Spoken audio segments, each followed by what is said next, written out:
Շարունակենք դասակարգումը։ Մենք, քանի որ 7-2 ունենք խոսելու հարաբերական, ապա կլասների եւ օբյեկտների մասին է մեր ամեն ինչը։ Հիմա կլասների եւ օբյեկտների դասակարգումը եկեք պայմանական խոսենք դեռ հայերեն, ռուսերեն, անգլերեն հարաբերությունում շատ հեշտ չի դասախոսի համար, առավել ևս ընկալող։ Իդենտիֆիկացիա բառը։ Այսինքն սա էլ է դասակարգում, բայց իդենտիֆիկացիան մի տեսակ նմանացնել, ցույց տալ, ավելի կոնկրետացնել, ավելի ռեալացնել, ավելի հասցնել ծրագրավորման, ավելի հասցնել ապրանքի։ Ինչևից է, ունենք վերնագիր կլասների եւ օբյեկտների իդենտիֆիկացիան, որը նշանակում է, եթե մենք կլասներ օբյեկտներն ենք ուզում դասակարգենք, անունը կդնենք այդպիսի անուն, մենք կորոշենք։ Ուրեմն,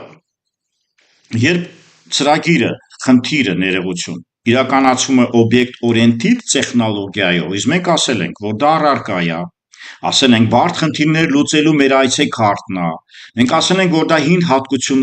հատկությունները, եթե մենք պաշտպանենք, մենք լուծող ենք դառնում եւ բաշխում ենք մյուս առարկաներին հպարտությամբ, որ սա մերն է, մենք էլ ենք ձեզ ինչ որ բանով օգնում։ Այսինքն ոսո շինարարությունը մեզ օգնեց նախորդ դասին ասեցի, Ալեքսանդրայի գրքից շինարարությունը օբյեկտ-օրիենտիդ եկավ, պատեռներ եկավ եւ այլն։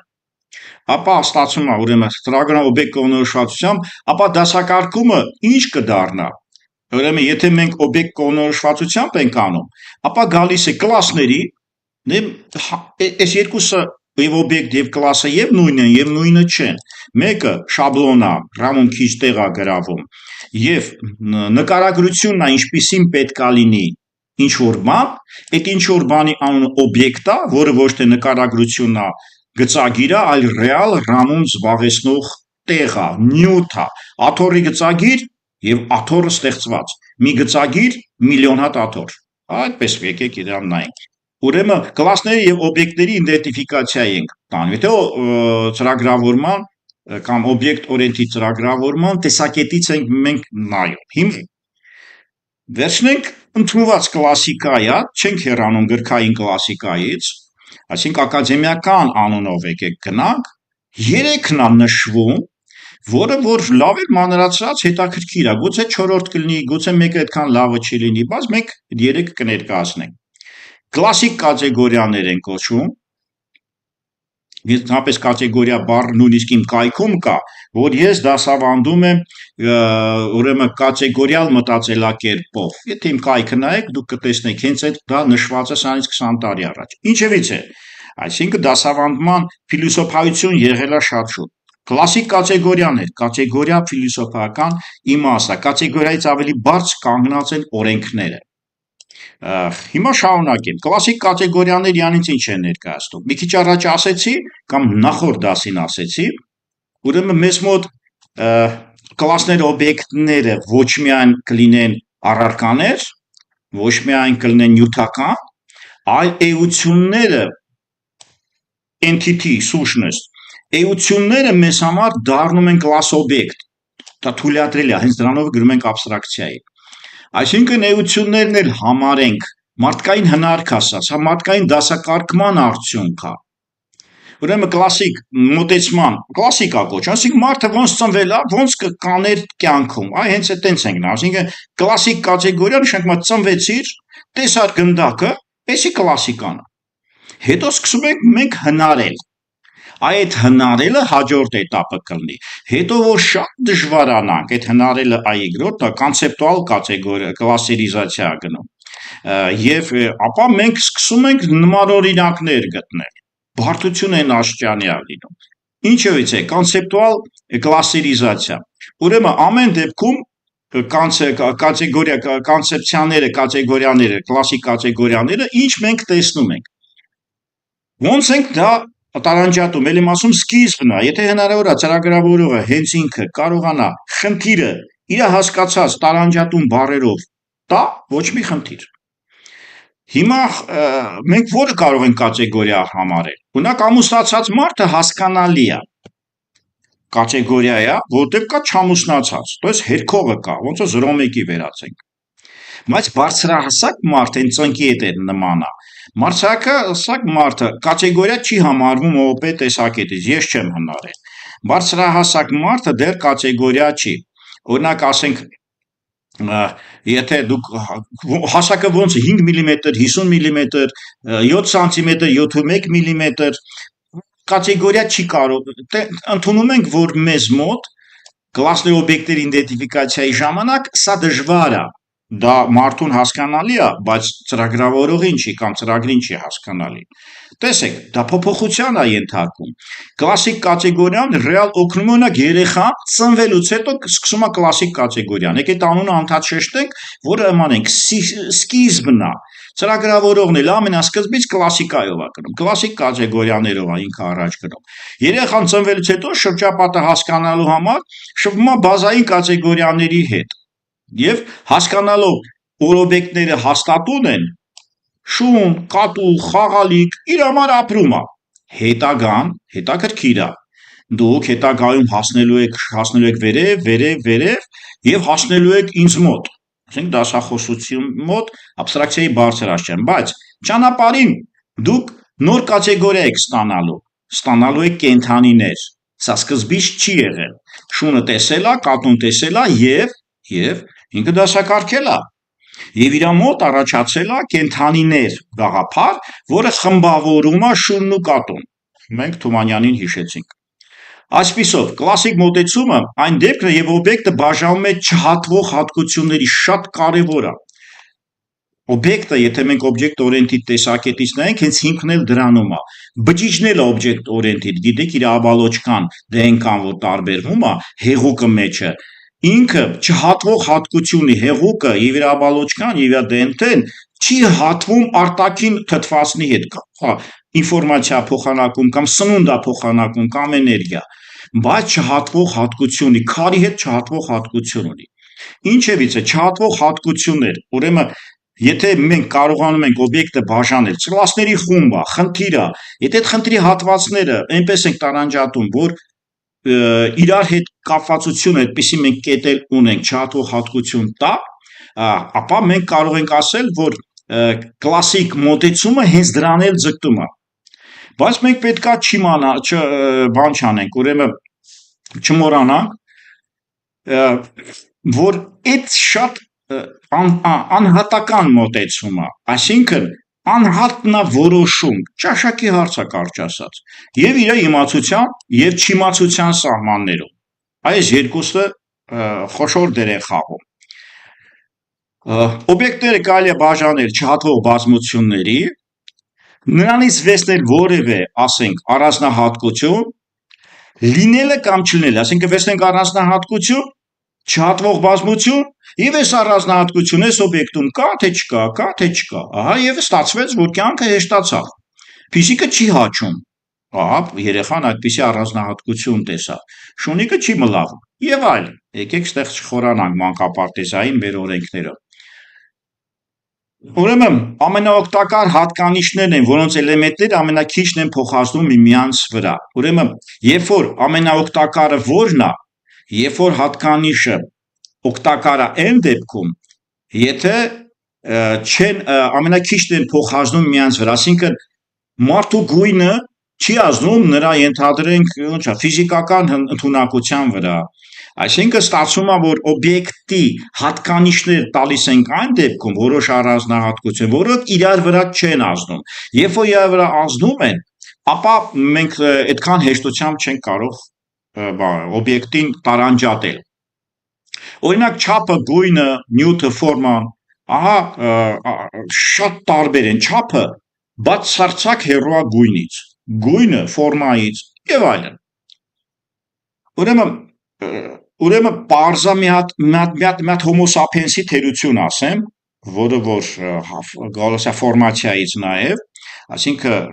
տնտեսական ֆորմացիա, քաղաքական ֆորմացիա եւ այլն։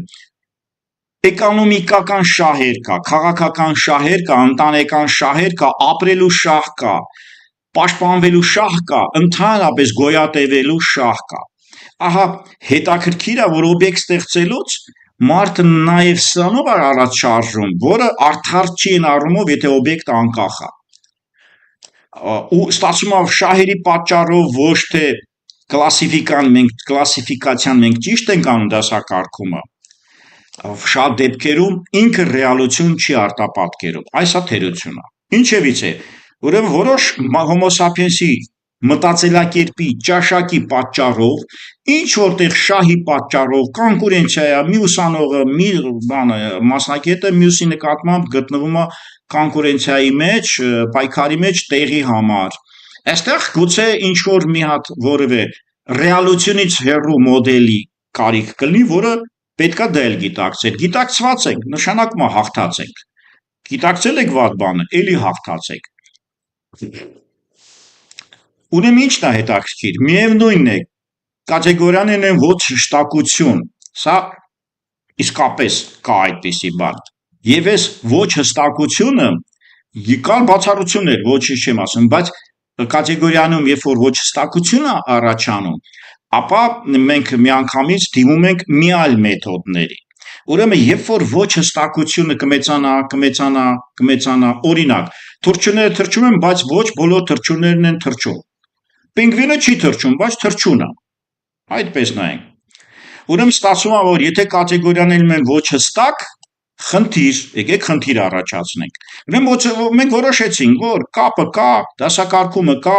երեխան կա, հեշտը կա, սկսնակ ծրագրավորումը կա, խնդիրը կա, լուծելիությունը կա։ Հատկանիշները առանձնացնում ենք, անպայման վերածում ենք կլասներ օբյեկտներ, չմոռանանք։ Մենք կլասներ օբյեկտների տեսակետից ենք իրեն նայում։ Բայց հենց որ լինում է ոչ հստակ, այսինքն մենք այդ սահմանները անցումները չունենք, խնդիրը բարդ է եւ այլն, ապա մեզ գալիս է մի ուրիշ նորություն, գիտություններ, կոնցեպտուալ կլասերիզացիան ունտան կամ պրոտոտիպներ։ Կլասերիզացիան կոնցեպտուալ ինչ է ասում։ Ասում է, որ ուրեմն ժամանակակից կլասիկա մեր նախորդի ժամանակակիցն է, ինչ առում, մարդկությունը զարգացել է, մարդկությունը այնքան նոր աբստրակցիաներ է հնարել, որ սկսում ենք ֆորմալ նկարագրություններ տալ, այսինքն գիտելիքներին սկսել ենք ֆորմալ ներկայացնել, ֆորմալ մաթեմատիկորեն, ֆորմալ ուղղակի խոսքով, այսինքն մենք սկսել ենք տարանջատել էություններ ենք տալիս, մարդկությունը բացի շոշափումներից, ուտելիքից, առաջի ապրուստներից, ծրագրավորողն էլ բացի առաջի կլասից, երկրորդից պարզ խնդրից, ինքը գնում է կոմպոնենտների, ինքը գնում է աբստրակցիաների, ինքը գնում է բարդույթների, ցանցերի, նեյրոնային ցանցերի, խոսքը համակարգիչների հետ կապված է։ Ուրեմն էությունների կլաստերներ է սարքում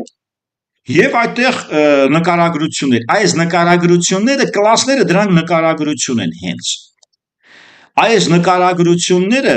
նոր կլասիֆիկացիա ենք մենք ամանում եւ անում կոնցեպտուալ, այսինքն կոնցեպցիաներով։ Մեր դասավանդումը դրա վրա հիմնված է։ Մենք կոնցեպցիաներով ենք, մեր կատեգորիան է կոնցեպտուալ, այսինքն մենք կոնցեպցիաներով ենք դասերը գնում։ Այդպես է նշված գոնե կայքում, տենց նայեք հարցին։ Ուրեմն նկարագրությունը, ուրեմն մենք միմյանց հետ խոսում ենք նկարագրություն։ Այստեղ կարող եմ ավելացնել, օրինակ կլասները նկարագրություններ են։ OP նկարագրություն է։ Նկարագրում ենք, բայց կլասում տեղը իր էլեմենտի կարևոր չի որտեղ է, ներքև վերև կլասի ֆունկցիան կարա վերև լինի, տվյալը ներքև լինի, բացարձակ տեղը նշանակություն չունի։ Մենք խոսում ենք, ասենք, կատու կլասը, նկարագրում ենք իր ամեն ինչը, ժառանգում ենք իր, ասենք, կենթանական աշխարհ, եւ տեսնում ենք, որ մենք խոսում ենք մարդկային տեսանկյունով, հա, կլաս օբյեկտ հարաբերությունով նկարագրությունները հենց OOP-ի հիմքերից մեկն է։ Հա, օրինակ դժվար է, եթե ասենք, այստեղ օրինակը տրված է, օրինակ կարելի է ձևակերպել սիրո հետ հասկացողությունը։ Այո, սիրո մասին է ենթադրենք, սա գրքից է վերցել։ Ուրեմն ստացվում է, որ ուրեմն այն իսկապես հասկացողություն է, ոչ թե հատկություն։ Մենք պետքա կարողանանք հատկություն վերցնենք, գտնենք թե դրա մասին է, բայց ինքը բան է, հասկացողություն է, ոչ թե հատկություն։ Տեսեք, մարդկային փիլիսոփայության կատեգորիաները խցկվել են տեխնոլոգիաներ։ Մեզ դժվարացնում են։ Հիմա մենք փիլիսոփայություն ենք անցնում, թե ռեալ առարկա։ Մենք տեղավորում ենք OOP-ն փիլիսոփայության մեջ, որքան կստացվի։ Object-oriented analysis design-ը այդ խնդրով է զբաղված, սկզբից մինչև վերջ մոդելներով եւ այլն։ Ուրեմն ստացվում է, որ եթե մենք չենք կարողանում կլասիկ ձևով կատարել, մենք նույնիսկ եթե էությունները տալիս ենք նկարագրություններ, մենք ունենում ենք նույնպես պրոբլեմ։ Այդ պրոբլեմները լուծումը հատուկ մաթեմատիկա կա, անստույգ բազմությունների օրենքով։ Ֆյուզի մաթեմատիկա կոչվում, ռուսերեն теория нечётких множеств։ Այո, այդպիսի բան կա, եւ սա հաջորդն է, ասենք մաթեմատիկան մեզ կօգնի իր ոչ հստակ բազմությունների տեսությունով, որտեղ հավանականությունը առաջի տեղում է, նեյրոնային ցանցերը հենց դրա վրա հիմնված են, նեյրոնային ցանցերում այդ սինապսները բանը բացվում են հենց համակարգչային նեյրոնային է, սպեկտրոններ են կոչվում, երբ որ ինքը պարոգը անցնում է, այսինքն սահմանը անցնում է, թույլատրելի բացման սահմանը, եւ դա գալիս է անստույգ բազմությունների տեսության հիմքի վրա, եւ ստացվում է, որ ընդունում ենք, որ այս ուրեմն կատեգորիաների օգտագործումը մեզ օգնում է կոնցեպտուալ կլասերիզացիան աշխատացնել։ Շատ լավ, ուրեմն ֆյուզի կամ անստույգ բազմությունների տեսությունը մեզ օգնության եկավ, նկարագրությունները կարողացանք կատարել եւ նեյրոնային ցանցերը համակարգչային հենց սրա վրա հիմնված են եւ խնդիրը լուծում են, object oriented-ի մի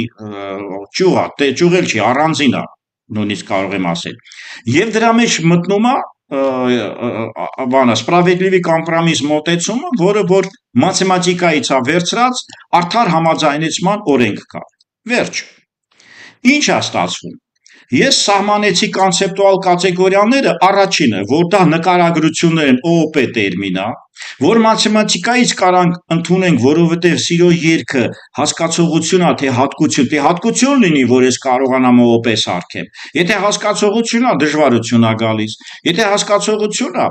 բան է գա, մաթեմատիկորեն դժվարանում է։ Մենք ճերը մնորստվայից ենք սկսում օգտվել, սկսում ենք հավանականություն անել եւ փորձել այդ բացում փակումներով ինչ որ խնդրի հասնել։ Ինչևից է։ Ուրեմն դրա շարունակությունը սենց է։ Իսկ եթե սա էլ չի լուծում բարդ խնդիրը, այսինքն մենք այս վարքյանին կոնցեպտուալ կլասերիզացիայով չենք կարողանում խնդիրը հասկանանք, լուծենք, չի ստացվում, բազմությունների տեսություններն են երես թեքում մեզանից։ Պատասխանը հետևյալն է։ Պրոտոտիպներ։ Ուրեմն անուն ունի, նմանություն այլ բնակավարից, բացարձակ կապ չունի քո հետ, տարբերակով։ Ուրեմն վերը նշված մեթոդները իր էություններով, իր խմբավորումով, իր կոնցեպցիաներով եւ այլն, եթե լուծումը չի ստացվում, չենք դասակարգում, չի ստացվում դասակարգել, ապա նմանօրինակ մի այլ տեղից նմանակին վերցնում ենք, նայում ենք մոդելը, փորձում ենք նմանացնել։ Տիեզերքը հենց դրա վրա էլ կա։ Մենք ամբողջ տիեզերքը ընկալում ենք, նմանացնում ենք եւ տեսնում ենք, թե ասենք գալակտիկաները մի գալակտիկան նմանացնում ենք մյուսին, որ հասկանանք ինչա կատարվում։ Օրինակ խաղ հասկացողությունը կամ կատեգորիան ունի հստակ սահման։ Նմանօրինակություն է բերելու, այսինքն մի խաղը պետքա նմանացնել մյուս խաղին եւ փորձել նրան տանել ենթադրենք դասակարգում, տեխնիկական դասակարգում, ավելի շուտ ՕՕՊ դասակարգում։ Հիմա պրոտոտիպները դա նմանացնում է, բայց ում ես բառի ձեր հիմքը ձեզ ասեմ։ Պրոտոտիպ բառը գոնե ինձ հետ սկզբից շփվել է JavaScript-ում։ Object oriented ուրեմն ընդհանրացումը կամ ժառանգականությունը կարճ ասած, ինքը պրոտոտիպներով է անում, այսինքն մի տիպ վերցնում է, դրա նմանակը սարքում է, կոպի կոնստրուկտորի նման է, բայց ասեմ, որ պրոտոտայպը ժառանգականություն պահելու տեխնոլոգիան է, խրթին է, լավը չի հասնի մյուս լեզուներին, բայց այդպիսի գաղափար ինքը ունի, պրոտոտայպ տեխնոլոգիայով մենք կարողանում ենք նմանը ստանալ, նմանությունն էլ կամ կոպիան է լինում, կամ իրար համընկնող մաս, այսպես վերցնենք։ Ինչևից է, այսինքն նմանացնելը տեխնոլոգիա, որը որ անունը կդնենք պրոտոտայպներ, եւ կարող ենք ամփոփել եւ փորձենք մի հատ օրինակ լուծել։ Օրինակ, որպես կլասիֆիկացիայի խնդիր, կատարել դասակարգում, եկեք օրինակը նայենք ու ամփոփենք վերևի նշանը։ Այս գծագիրը կարող եք դու իմ լեկցիաները բացել նայել, տարբեր գնացքներ են, տարբեր պոչերով, ամեն մարդ իր ճաշակով կապրի։ Ես այդտեղ նկատում եմ բոլորը, ասենք, սև բանով են, ակերով են տարբեր։ Ուրեմն արդյունքը ստացվում է տարբեր։ Իրական կյանքում չկա ճիշտ պատասխան։ Կարող է երկարության լինել, կարող է անիվի գույնի լինել, կարող է ըստ կոր լինի թե ուղիղ։ Անիվի գույներով, սա մի կլասիֆիկացիա, սա խառը կլասիֆիկացիա, խառը, սպիտակ, սև խառը, Խառը սպիտակ, ըստ գույնի գնաց։ Ես խոսում էի բանի մասին, ակերի մասին, դողերի մասին։ Ըստ երկարության կլասիֆիկացնենք, օրինակ, այս B-ն եւ Y-ն նույն երկարության է, G-ն նույն երկարության է, եւ այլն, կամ F-ն ու H-ը նույն երկարության է, եւ այլն։ Ահա մենք հստակ սահմանում չունենք, բայց այս բարդագույն խնդիրը դասակարգելու համար, որ այս գնացքները ինչ են, տանել ծրագրավորում, կլաս օբյեկտ ստեղծել եւ հետ աշխատել, այդքան էլ հեշտ գործ չի, ահա տենց վերցնենք։ Բարդ է, դրա համար էլ բարդ է, տենց վերցնենք։ Եվ ամենավերջում ավարտելով այս մասը, որը դասակարգվում է, տանում ենք object oriented, ապա դա կոչվում է կլասների օբյեկտների իդենտիֆիկացիա, առնա փոխվում, ուրիշ ոչինչ, եւ մեր երգերը դրա մասին են, միայն նշված 3 ուրեմն դասակարգումները հիմք են հանդիսանում, տեսեք, ուղղակի ամփոփում է, կարդալու եմ, ավել բան չկա այստեղ, մենք ամփոփում ենք, վերջացրել ենք դասը։ Օբյեկտ կողմնորոշված անալիզ եւ նախագծումը դա այն առարկան է, որ ես հիմա կարդում եմ։ Ահա, այս 3 հիմքերը մեծ դեր են խաղալու, միայն դուք նմանացրեք։ Ինքը պրոտոտայպ է, ինքը կլասիկ հասարակ է, թե ինքը ընդհանրապես կատեգորիաներով է շարժվում, կլաստերիզացիաներով եւ այլն։ Ըստ հերթականության պայմանավորվում ենք ուղղակի։ Սկզբից կատարում ենք կլասիկը։ Եվ պարզ է, օգտագործում ենք առարական բառարան, այսինքն պատվիրատուից վերցել ենք տեխնические задания, ռուսերեն լավ է հալչում։ Ինքը պատվիրատուից վերցել ենք նպատակը, խնդրի կառուցվածքը, կոչվում է բառարան, քաչի հայերեն տենց են կոչում, առարկայական բառարան։ Շատ լավ, մուտքային մաս է սա ստացվում։ Ուրեմն փորձում ենք օբյեկտների կառուցվածքը եւ հատկանիշները ստանալ։ Եթե չեն բավարարում ու փորձում ենք աբստրակցիան, այսինքն սկզբից կլասիկով ենք գնում, հետո գալիս ենք, ուրեմն կլասիկ կատեգորիաները, եթե չի բավարարում, կլասիկան չի բավարարում, հասարակ օբյեկտ, հասարակ հատկանիշ, հասարակ մուտքը մեկ առարկան բառարան է, չմոռանաք, այս մուտքն է, մեր տեխնիկական խնդիրը, առաջադրանքը լուրջ բառա մեզ համար, այս առարկայի համար։ Եթե չի բավարարում, մենք անցնում ենք հաջորդ էտապին, որը էություններ էր, որի ժամանակ ուշադրությունը տեղափոխում ենք հարաբերությունների, հատկությունների եւ անորոշությունների վերծանման համար, այսինքն մենք փորձում ենք նոր հատկություններ եւ անորոշությունները վերծանել։ Եթե չեք վերծանել, չի ստացվում, դուք իրեն չեք կարող խմբավորել մարդկային կատեգորիաներով, ապա այսինքն հարաբերությունների կատեգորիա կոչվում, ցեք հարաբերություններ ենք ստեղծում, փորձում ենք հաջորդ էտապը։ Այս եռյակը մեզ համար, եթե երրորդն էլ չեղավ, ուրեմն object oriented analysis դիզայնի տեխնոլոգիան բարդ խնդիրներից գուցե եւ փորձի չլուծել օբյեկտ կողմնորոշված ձևով։ Այո, նմանօրինակների, պրոտոտայպների մանգալը եւ նմանացնել ձեր խնդրում եւս մի հատ գլխավոր վերջնական լուծում է։ Չլինելու դեպքում դուք այդ բարդ խնդիրը բավարար բարդ չի ձեզ համար եւ object oriented-ը զենքը վայր է դնում, ասում է կանչեք քվանտային համակարգիչներին։